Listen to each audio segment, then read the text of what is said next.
Eliane a ça un esprit n'abis en fait. Sabine Boebo monaté que na benzi beauté na lati bien boye pour la presse, mais au fond de moi na do souffrir ma casse na santé na ngamoko.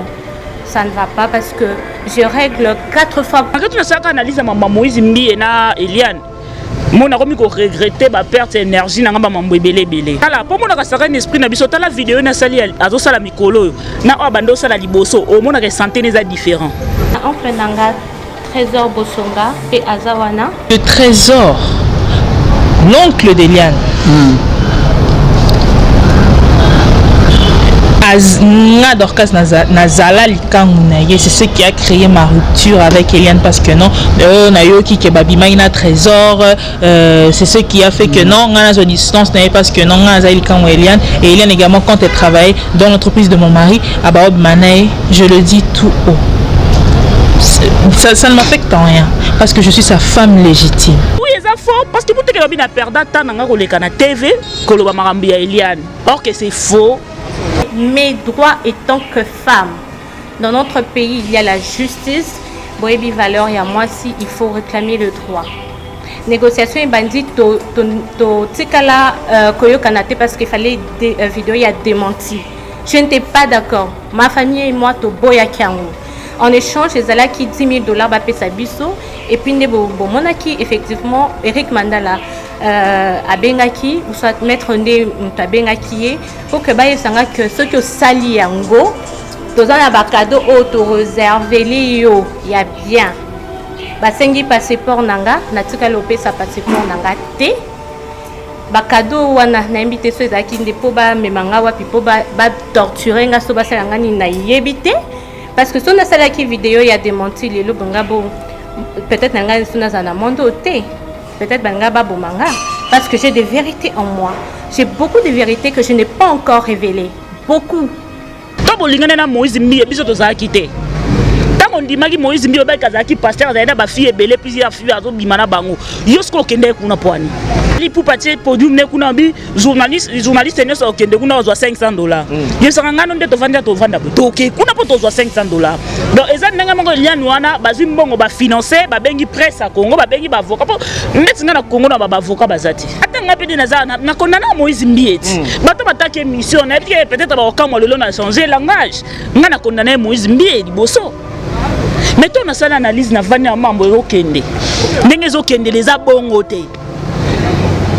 Donc si on dit que tu moins de 30 ans, on a manipulé papa, maman.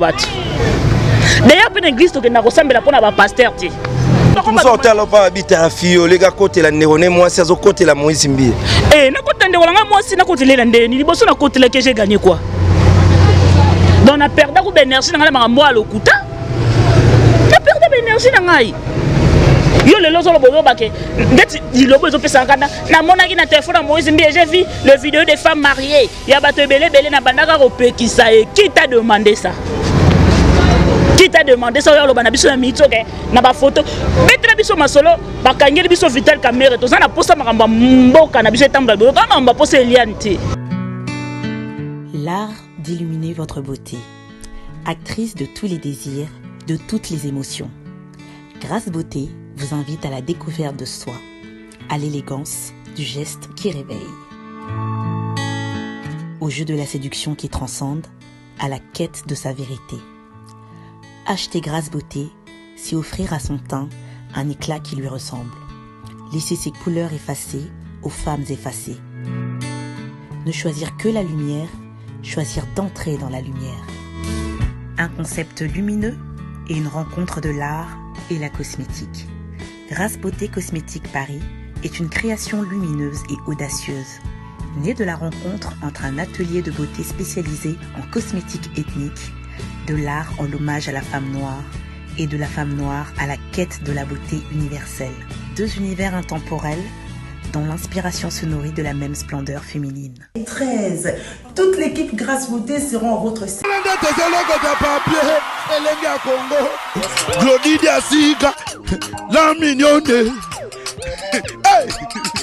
La mignonne, Tracy Mbelenga Pro. Tracy Mbelenga Pro. Kata. Voilà, mesdames et messieurs, Mathieu Boncher, toujours avec votre émission PC La Plus Plus. Merci à tout le monde qui nous suit. Merci à Tracy Mbelenga Pro. Merci aussi à Glody Diasuka, grande dame. Donc, merci à vous, Bandé Kouwa Congolais. Tous ces confinés bien. Donc, Toboya, Bosoto, tout malade, il y a coronavirus. Et Zoaba Congolais de partout, Borota Labisso. Moi, c'est Mathieu Boncher, 001, charge de la jeunesse congolaise. Merci à tout le monde qui nous suit. Donc, merci Nassaf Mobimba, il y a Paris. Merci à Arsène Toya, les jeunes millionnaires depuis Paris. Combo Foroboire en Moitro, Arsène Toya, les jeunes millionnaires. Merci aussi à Francine Manvipi depuis Paris. Guélor Manvipi, respect à vous. Arsène Toya, les jeunes millionnaires. Merci à vous. Merci à Kingston Sono de Lyon, les boss. Balobi Kingston Sono, les boss depuis Lyon, à Rota Labisso, les boss. Merci Ebele. Merci à Monique Kinké, Motema ya Matia depuis Manchester City, au Rota Labisso, Bandegonyo Sobatala Mathieu Boncher. Merci à vous. Merci à Ange Mapessa, Maman 12, Maman Sociale. Ange Mapessa, merci à vous. On va parler affaire Moïse Mbiye et Eliane. Donc, Makambwango, on irait Lalaki, mais Mbalamo Rara. Ser na biso Eliane azu sous avocat dossier la mouki mais biso peut retikate parce que c'est notre génération, on est des jeunes, il faut toloba to solo là. Mais je suis avec Dorcas, donc Rolls, on va parler avec lui. Il est pas à moi si na habité soit à côté la nani à Rotumba nani, je ne sais pas. Rolls, santé boni. Oui, santé bien Mathieu Boncher. Bonioso c'est confiné bien. Ah, naninga kin c'est bon. Voilà, Nandega kin bien, affaire Eliane n'a passé en abisso Moïse Mbiye et Lala Kime et la Mugi Lissous. N'a pas proposé au tali ou Eliane Azoloba. Est-ce que Azo Salama Lamu, to falatikara dossier en bas sola, Nandega Kimia? On sa distraction. On sa peine distraction. Pour son micro, distraction par rapport à quoi on a mis distraction. Au moni Eliane on a bien ça sur bazoba parce que tout le monde se permettait qu'elle qui n'a pas fait analyse. Tu vois, moi aussi j'étais parmi bateau basa qui analyse ya Eliane avec Moïse Mbiye. Mais total qui va propos va procéder de ma maison là pour nga na ko ba roi Eliane a sarana un esprit na biso en fait. Nanden tala pour mon ka un esprit na biso tala vidéo na sali azo sala mikolo na abando sala liboso au monde que santé les différents. Pour gagner quelque chose, nous on est en train de perdre nos perdre énergie, mais ils ont gagné quelque chose. La différence, il y a santé, en plus, pour le moment, nous avons tenté à distraire, tu vois, tu politique, donc yo tant que biso to mamba politique na biso to landa maramba mboka ndenge mboka ezokende la yo se décider o il a biso ba histoire moko ezara faux o ezara vrai té. Oh pour na ezara faux. Mais oui ezara faux parce que bouteke bina perda tant nga ko leka na TV ko loba marambi ya Eliane or que c'est faux. Nga za analyste musana ngebisa ngana sala ba analyse uzoko poe maketu na saka analyse mamba Moïse Mbiye na Eliane. Mon a remis qu'on regrettait ma perte d'énergie dans ma mambo belé. On a vu Eliane a posté ma photo avec les politiciens. Et ça quand tu m'embêtes politique, tous ça rabazo batté. Tous ça rabazo batté. Photo là de la madame de près. Tout le monde y a kangi si ma photo na ba politicien. Ba politicien bazo soutenir rien. Ba ti ko distraire biso. Ba stratégique politique on a to lingango pour le moment on a pas ça mambo qui na ba norme bien. Comprendre? C'est ça que tu as besoin de distraction. Tu as besoin de Congolais, tu as besoin de éveillé. Il a besoin de conneries, de bêtises. Moi, je suis pasteur Moïse Mbiye na peki saka yeba photo ko ba photo ya basi. Non, on a biso de tali bisoté. To bolingana na Moïse Mbiye biso to za kité. Tant on dit maki Moïse Mbiye ba kazaki pasteur za ba fille belé plusieurs filles azo bimana bango. Yo sko kende kuna poani. D'ailleurs, dans la Bible comment mbala ko za na moi si mo ta ko za na plusieurs femmes c'est biblique.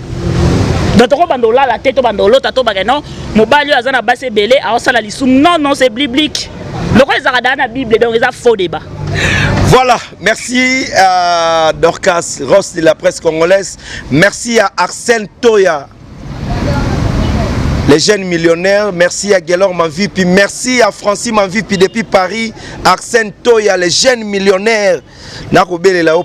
Merci aussi à Kingston Sono, les boss depuis Lyon. Merci à vous. Mais ceux qui ont la Eliane, na oyo nyonso azosala. Na ba avocat vanisi ba tata ya batu ya mayele ba vandi azobeta masolo o elekaki soko koyebisa même ba avocat o bazolanda Eliane même ba neko oyo bazokendaka ta nyonso ba vandi basola makambo wana okoyebisa bango neti conseil. Non, je salue d'abord Nicolette Ben, hein. Je te salue Mathieu omoni toza un morceau to fandi moni biso ba congolais toza manipuler. Il suffit quand ngana mutu moyo sabiso ke kuna ndebe za boye fali pour partir podium ne kuna bi journaliste ne so okende kuna ozwa $500. Yesa ngana nde to vanda botoke kuna po tozwa $500. Donc eza ndenge moko Eliane wana bazwi mbongo ba financer ba bengi presse à Congo ba bengi ba avocat po ndeti ngana Congo na ba avocat bazati. Donc ba avocat bazati parce que na Congo soki droit ezalaki nde to fonctionner la boyete. Donc batika biso ba bêtise to sa mambo o tozo sala toza concentré na makambo tozo sala mambo mboka to ateke to bandolanda Eliane na Moïse Mbiye. Non biso to gagner ni na mambo na bango en fait. Ma petite maman chérie Yasmine Kouba babi kitoko peleng je te salue depuis France. Yebisanga to gagner nini? To gagner ni mambo Moïse Mbiye na Eliane. Nous on va gagner quoi? Mais si on sort total ipé mamba Moïse Mbiye, on dirait Eliane a sambwisa Moïse Mbiye to akitisa et nengo mona par rapport à dossier ngopé. Té, moni bato en fait ça micro. Moni bato bazaki babandaki ko landa liboso procédure ma ndenge banda okende. Atanga pe dinaza na kondana Moïse Mbiye. Bato bataki mission na peut-être ba okamwa lelo na changer langage. Nga na kondana Moïse Mbiye liboso. Mais toi na sala analyse na vani ya mambo okende. Ndenge zokende les abongo te. Donc si on dit que mutu moko boye o azana moins de 30 ans o azana âge moko se belete azo manipuler ba papa batuna ba maman batu. D'ailleurs pe l'église to kenda ko sambela pona ba pasteur ti. Eza mutema na biso ekeza Moïse Mbiye ko zana 200 000 personnes ba ya pona Moïse Mbiye te. Moïse Mbiye aza mutu lokola ngana yo. Donc aza ba sentiment ezo la musaye aza mutu. Donc on tira ko profiter na position de faiblesse pour que muto ba bengue pasteur ba na ko parler buzo ba tout le temps. Mais arrête de bêtises. Babi Sandrine Djibou depuis France je te salue. Babi Gilles Mafuta Mangala na pesi yombo to babi papi mokiki ba bon séjour na Kenya. Mathieu, tous arabazo baté. En fait, ngana ozonga wana tous arabazo baté. Ba ko ba talo pa habita fio les gars côté la nérone moi c'est au côté la Moïse Mbiye. Na côté ndeko nga moi si na côté la ndeni liboso na côté la que j'ai gagné quoi. Donc na perdu ko énergie na ngala makambo a lokuta. Na perdu énergie na ngai. Yo le lozo lobo bake ndeti lilobo ezo pesa kana na monaki na téléphone à Moïse Mbiye j'ai vu le vidéo des femmes mariées. Ya bato belé na bandaka ko pekisa e qui t'a demandé ça? Qui t'a demandé ça? Yo lo bana biso na mitsoke na ba photo. Mettre biso masolo ba kangeli biso vital caméra to za na posta makamba mboka na biso etambula biso kama mba posta Eliane te. L'art d'illuminer votre beauté. Actrice de tous les désirs, de toutes les émotions. Grâce Beauté vous invite à la découverte de soi, à l'élégance du geste qui réveille. Au jeu de la séduction qui transcende, à la quête de sa vérité. Acheter Grâce Beauté, c'est offrir à son teint un éclat qui lui ressemble. Laisser ses couleurs effacées aux femmes effacées. Ne choisir que la lumière, choisir d'entrer dans la lumière. Un concept lumineux et une rencontre de l'art et la cosmétique. Grâce Beauté Cosmétique Paris est une création lumineuse et audacieuse, née de la rencontre entre un atelier de beauté spécialisé en cosmétique ethnique, de l'art en hommage à la femme noire et de la femme noire à la quête de la beauté universelle. Deux univers intemporels dont l'inspiration se nourrit de la même splendeur féminine. 13. Toute l'équipe Grâce Beauté seront à votre service. Banda lo banda ne sala l'église à Moïse Mbiye. Oh qui da église azo sakuba plein. Les compteurs de Batondi. Ma sœur en tout cas botika ba bêtise. En plus biso be ba journaliste. Yango mona to zaka suna ba valeur te. Yango on a côté mon ça mutu micro ba rejeté parce que bato zara toujours corrompu mutu moyen na moi $100 $200 à corrompre yo pokara yé aime soit mi c'est ça et pourtant to bébé ça ba dignité na biso ba valeur na biso belé il est là le baquet ake le baquet donc tant que monika ake mambamboka bat nyos ba comme na bango ko kiper mambamboka bat baza sous distraité ale yo yé na makamna ba film no epolo lingo banda ko sala ale tant que pas yo ka bonga la ko benga muninga ne peniel ale ba ye na ba ye ba yo suko zonga ba makambo wana pardon ba tika so distraction kotala ndeko no Eliane Boye en tant que bo moi si ada sérieuse vraiment ade azana sérieux c'était parce que ada sérieux c'était na mbongo ale na moi mamba politique te tala mona nanda ko sa vidéo première vidéo na ye première vidéo il y a na YouTube beta na YouTube tala première vidéo tala na vidéo na ya sali sikoro mona bokese nizali Trichalemba Bobby je te salue hein voilà on a te bokese ni mate bokese na nenga ni na kaka moi si nenga zala te bokese zala bona ke mutale ale nini mona na mbonga sombeli voiture azui wapi yebisanga tata banga na mbonga sombeli voiture yebisanga tata na banga na mbonga sombeli voiture azotambola na ville Kinshasa azui wapi ngana makamu na yepe na bashe azama azbaneko ko bimana Moïse Mbie soit disant banda ko bimana pasteur Moïse Mbie mazaki o rouler te na kin mais pour le moment zo rouler pourquoi na sombeli mutuka donc yo ngo ba santé na yeka bilo na bango bando liana na ndako yango zo lia lelo yango comme c'est munene bongo impossible. Je salue ma Mélodie madame Apoto babi maman Ursule je vous salue babi joyeux anniversaire na Deborah Bouanga mon ami joyeux anniversaire na Bambotama Elam. Voilà, merci beaucoup mesdames et messieurs. Je suis avec lui mais to comme vraiment Coco m'a déjà nasuka. Merci à Dona Monica, ma Monique depuis Luanda, depuis Belgique. Bon anniversaire à toi.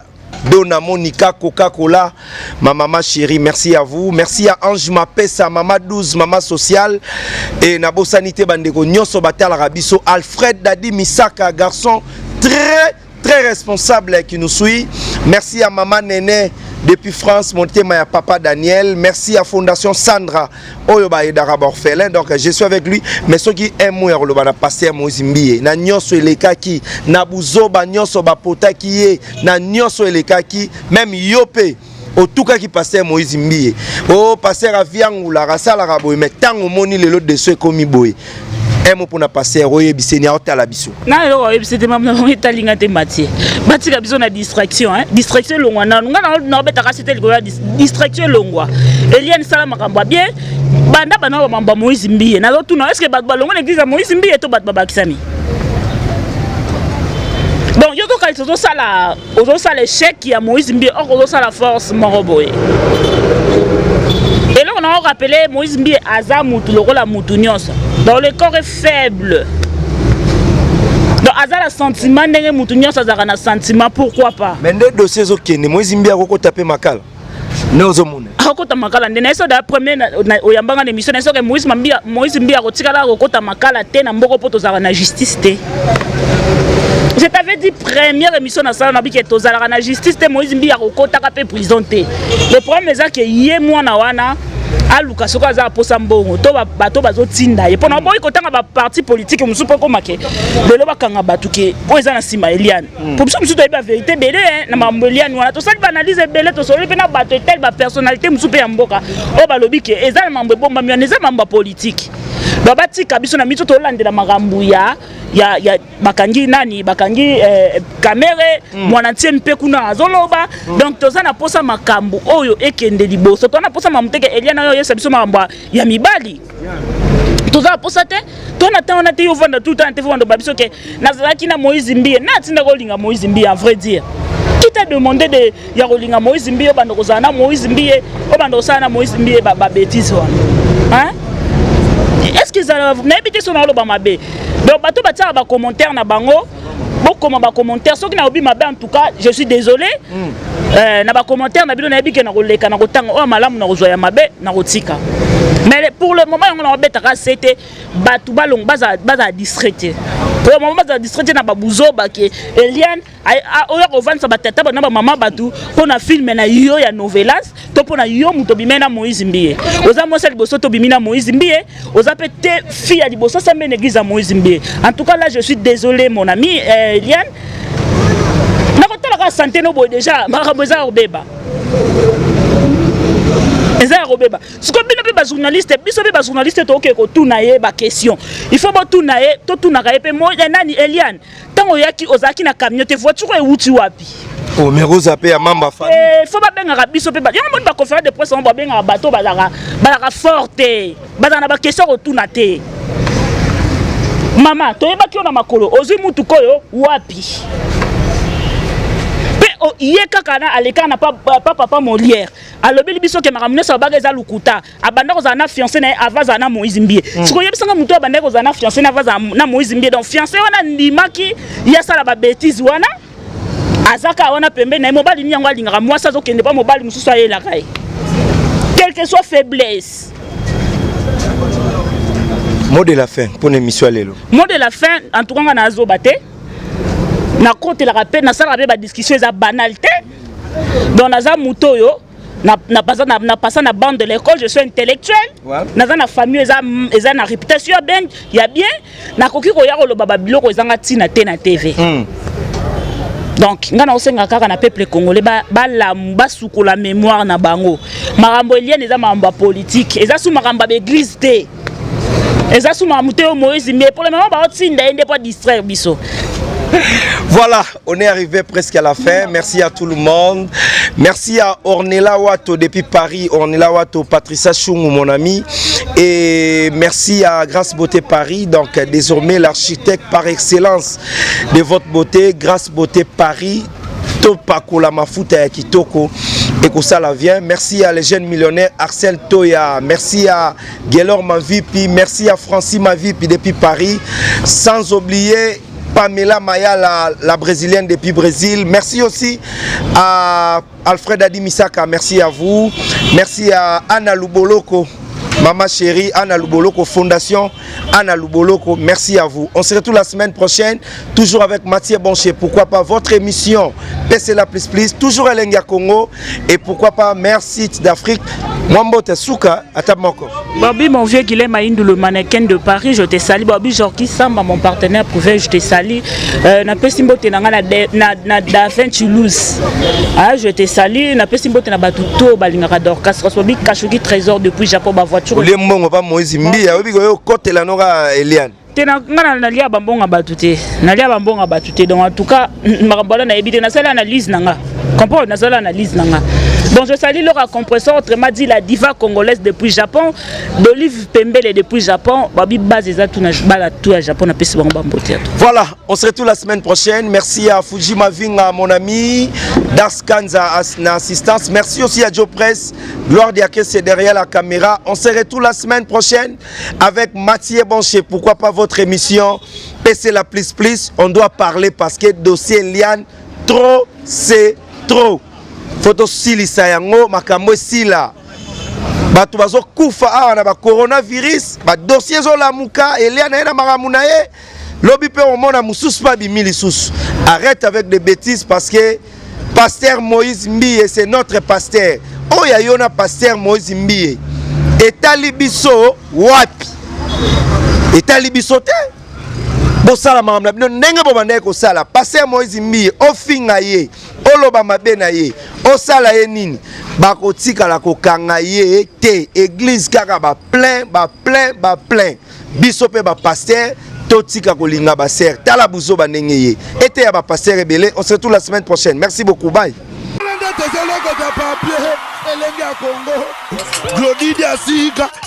La mignonne. La mignonne. Tracy Mbelenga bro. Tracy Mbelenga bro. Kata.